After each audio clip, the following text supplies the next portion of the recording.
মানুষ যখন কবরে যায় 3 দিন পর বান্দার নাকের জায়গাটা পচে যায়। এই জায়গাটা যেই মাত্র পচে যায় তখন পেটের ভিতর দিকে কিরা বের হয়, কিরা পোকা। এই পোকাগুলা দলে দলে আবার অন্য পোকাদেরকে খবর দেয়। এমন দুর্গন্ধ, এমন দুর্গন্ধ রে, আমি তাহিরি হুজুর বানায়া কথা বলি না রে বন্ধু।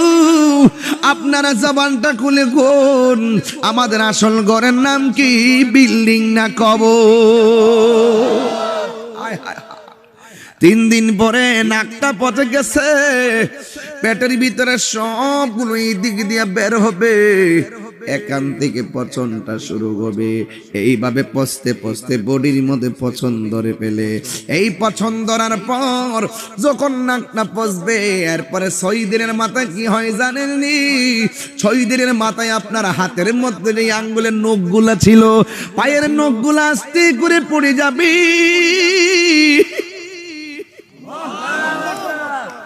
আরে এত সুন্দর বডি, এত সুন্দর চেহারা, এত শক্তি আমার, নিতর দেহ কবরে।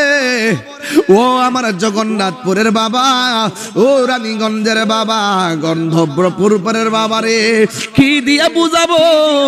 দুনিয়া অহংকারের জায়গা না।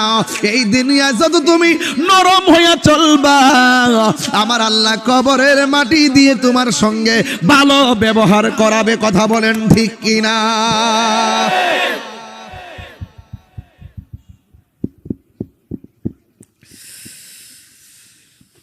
6 দিনের মাথায় নখগুলা পড়ে যাবে,